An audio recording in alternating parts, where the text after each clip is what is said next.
네, 안녕하세요. 마감 클래스 이감우 전문가입니다. 자, 시장의 우려와는 다르게 오늘 장중의 시장 분위기는 상당히 좋았었습니다. 자, 코스피 코스닥이 장 초반 때부터 해서 상승각을 좀 크게 키웠었고요. 그리고 장이 끝날 때까지 그 상승각을 유지하면서 정체적인 종목에 대한 확산 분위기를 만들어줬습니다. 자, 이 똑같은 악재가 아직까지도 존재하는 상태에서 1위 1비하는 그런 시장에 대한 모습이 연출되고 있는데요. 중요한 거는 지수에 대한 투매라든지 지수에 대한 추세가 바뀌지 않았다는 겁니다. 악재에 대한 반복은 내일도 나올 수가 있습니다. 그런데 시장에 대한 추이가 아직까지는 바뀌지 않았기 때문에 최근에 올라온 시장에 대한 추세에 대응하는 것이 맞다 이야기를 드리겠습니다. 추세에 대한 연속성 대응이 중요한 것인데요. 자, 가장 중요한 역할은 시장에 대한 수급 역할이 가장 중요합니다. 자, 오늘 전체적인 내용 준비해 보면서 수급에 대한 얘기 건네드리겠습니다.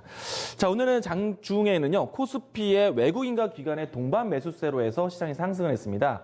마지막 동시호가 때에는 기관이 매도 전환하기도 했었는데요. 자, 오늘 시장에 대한 수급 확인해 보겠습니다. 자, 오늘 장 초반 때부터 해서 시장에 대한 수급이요. 검은색 이동평균선이 지수의 흐름인데, 자, 화면을 보시게 되면 빨간색 이동평균선, 초록색 이동평균선, 기관과 외국인의 양 매수세로 시작을 했습니다. 자, 그리고 장 중에 기관의 수급은 좀 박여가는 형태, 좀 팔아가는 형태가 나타나기도 했었고, 그리고 마지막 판에는 이 매도세 전환하겠었는데요. 자, 우선은 전체적으로 시장에 대한 중심은 외국인이 지고 있습니다. 외국인의 추세에 대한 방향성을 바꾸지 않았고요. 여기에 기관에 대한 양 매수세까지 더해진다면은 지수에 대한 움직임이 좀 더 탄력적일 것이다 라고 보시면 되겠는데, 다만 기관에 대한 수급은 조금은 단기 성향의 자금으로 지금 시장에서 유입되고 있다. 중요한 건 외국인의 수급이 역할인데요. 자, 오늘 전체적인 시장에 대한 그림을 보시게 되면은 장 초반의 상승각을 모두 다 유지를 해줬습니다. 자, 코스피, 코스닥 양시장에서 시장에 대한 상승각이 유지했다는 것은 시가총액 상위 종목들의 움직임이 좋았다는 얘기예요. 자, 그래서 오늘 코스피 쪽, 코스닥 쪽 시가총액 상위 종목들이 모두 다 고르게 상승을 했었고요.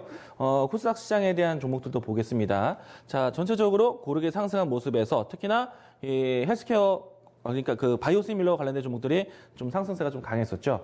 자, 우선 이제 오늘 장에서 움직였었던 중심을 잡는 외국인의 역할을 보셔야 되는데, 자, 사실 외국인의 오늘 전체적인 수급 동향을 보시게 되면은 어느 한 섹터에 집중됐다기보다는 전반적으로 고르게 움직임이 나왔습니다. 특히나 전기전자 섹터에서는 오히려 매도세의 모습도 보여줬는데요. 자, 매도의 폭은 크진 않았습니다. 오늘 전체 이 전기전자 섹터 수급에 대한 추이 한번 살펴보도록 하겠는데요. 삼성전자와 SK하이닉스에 대한 역할을 보여야 되겠죠. 자, 주식 종목으로 보게 되면은 삼성전자, SK하이닉스가 오늘 장에서 시장 선방을 했습니다. 장 초반에 움직임도 주도를 했었고요. 자, 그런데 수급으로 보면은 오늘 외국인의 수급이 크게 유입되지는 않았어요. 뭐 그렇다고 해서 크게 빠져나가는 추이도 아니었다. 자, 오늘 그동안의 시장에 대한 움직임이 나왔었던 삼성전자, SK하이닉스에 대한 수급이 쉬어가면서 다음 종목으로 수급 바통이 이어졌는데, 자, 일단은 삼성전자, SK하이닉스가 이와 같이 수급이 쉬어간다면은 지수 상승에 대한 속도를 크게 빠르게 올리지 않는다는 얘기예요. 대신에 수급의 이동이 전기전자에서 전기전자로 옮겨갔다는 것인데, 자, 오늘 삼성전기라든지 그리고 LG이노텍이라든지 이와 같은 종목들은 외국인의 순매수세 연속성이 나오고 있습니다. 자, 보시게 되면요, 삼성전자, SK하이닉스에 대한 움직임들이 계속해서 지켜지면서 지금 이루어지고 있는 CES 효과, IT에 대한 연속성 나오고 있습니다. 그러면 스마트폰을 비롯해서 IT 부품주에 대한 역할이 중요한데, LG이노텍과 삼성전기가 이와 같이 외국인의 수급에 이어지면서 꾸준하게 신고가 경신되고 있다는 것이고요. 자, 그리고 대장주 역할을 했었던 시총 상위 종목들 일부의 수급이 좀 쉬어갈 때 다음 종목으로 움직임이 연출되고 있습니다. 자, 오늘 LG생활건강이 상당히 강했었죠. 자, 역시나 외국인의 수급이 조금 집중이 되면서 그동안에 최근에 들어왔던 외국인 수급보다 대략 한 4배 가까운 이상의 수급이 들어왔습니다. 자, 여기에 아모레퍼시픽의 수급도 보도록 하겠는데, 오늘 강하게 순매수세가 들어왔어요.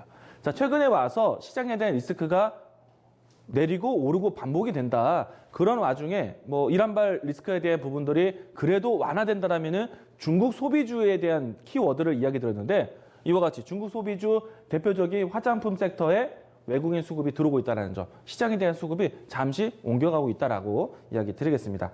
자, 그러면 IT 종목에서 그동안에 큰 종목들이 있었던 그 섹터들이 쉬어갈 때 다른 종목에 대한 순환매가 나타날 수 있기 때문에 IT 종목들에 대한 연속성, IT 종목들에 대한 순환매는 그대로 유지되고요. 새로운 모멘텀으로 해서 중국 소비주에 대한 수급주, 그리고 오늘 시가총액 상위 종목들 움직였었던 바이오 종목들, 이와 같은 다음 섹터에 대한 준비도 같이 이뤄보자. 이야기를 드립니다. 자, 다음 내용 보도록 하겠는데요. 자, 오늘 특징적인 종목도 보도록 하겠습니다. 자, CES에 대한 효과는 계속해서 IT 종목도 순환매를 만들고 있는데요. 자, 오늘 삼성하고 LG 쪽에서요, AI 기술에 대한 발표가 있었습니다. AI를 다음에 이 표준화라든지 AI를 이용한 여러 가지 가전제품에 대한 출시를 소개를 했는데요. 자, 이 때문에 AI에 관련된 종목들이 움직임이 좋았습니다. 대표적으로 로봇 관련된 종목들, 또 AI 솔루션 기업들이 움직임이 좋았는데요. 자, 제가 어제 AI에서 이 정부 지원 정책, R&D 투자 쪽이 AI하고 5G에 집중되어 있다라고 했었는데요. 오늘 AI, 이 삼성과 LG의 뉴스가 나오면서 더불어서 움직임이 나왔습니다. 자, 오늘 오픈 베이스라든지 그리고 AI 관련된 데이터 솔루션이라든지 이와 같은 종목들이 CES에 대한 연설 효과로 해서 움직임이 나왔다는 것. 최근에 와서 마이크로 LED라든지 이와 같이 그동안에 주목하지 않았었던 새로운 선도 기술에 대한 관심인데요. 오늘 이 AI 관련된 종목들은 정부 지원 정책까지 뉴스가 나왔기 때문에 조금 더 긍정적인 효과, 내일장에서도 추가적인 연속 효과를 보시기 바랍니다. 자, 다음 내용도 보도록 하겠는데요. 자, 오늘 어떻게 보면은 CES 효과에 대한 종목이라고도 할 수 있습니다. 보안주들이 강했습니다. 그런데 여기에 정부 정책도 나왔어요. 자, 보안 업무 규정에 대해서 개정에 이 대책안을 만들겠다라는 정부 계획이 나왔는데 이 때문에 전반적인 보안주들이 강했습니다. 자, 그리고 CES 안에서는요, 페이스북이 이 보안 규정에 대한 부분들을 좀 더 규정을 만들면서 보안주에 대한 역할을 중요시 하겠는데요. 자, 그래서 오늘 보안 관련된 움직임까지 나왔다라는 것. 자, 전반적으로 이 전반적으로 이란과 또 미국에 대한 이 무력 격화에 대한 걱정을 하고 있는데 이렇게 시장의 움직임이 제한적일 때 가까운 이벤트의 효과가 나오고 있다는 점. 그러면 가까운 이벤트에 대한 효과 몇 가지가 있죠. CES에 대한 기간 여전히 진행되고 있고요. 두 번째, 다음 주 JP모건 헬스케어 컨퍼런스가 있습니다. 그리고 다음 주 미국과 중국의 무역 협상에 대한 1단계 합의 서명식이 있어요. 중국에 대한 키워드, 또 CES에 대한 키워드, 그리고 바이오 헬스케어에 대한 키워드 같이 보시면 좋겠습니다. 자, 다음 내일장에 대한 준비 보도록 하겠는데요.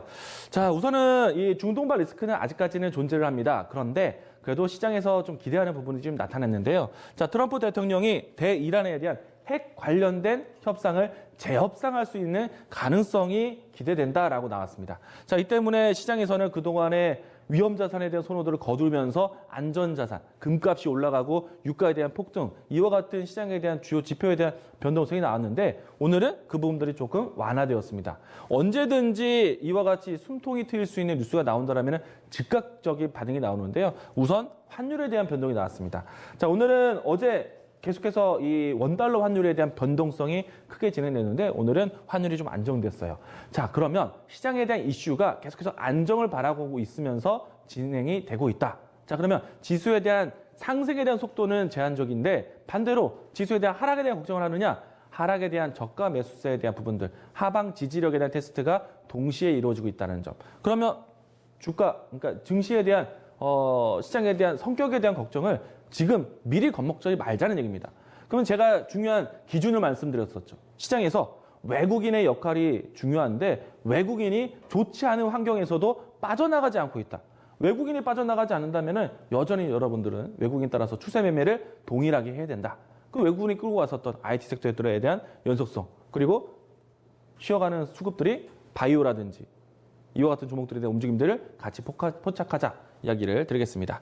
자, IT에 대한 얘기들을 건네드리는데 내일 중요한 일정 발표가 있습니다. 삼성전자 4분기 잠정 실적 발표가 나오는데 어느 정도 시장에서는 예측을 하고 있죠. 6조 원대 이상에서 실적 발표로 나오면서 삼성전자의 안정적인 실적 전환을 기대하고 있습니다. 그러면 IT 종목들에 대한 특히나 반도체 중심으로 시장 실적 안정세를 내일 경험해 보시면 좋을 것 같고요.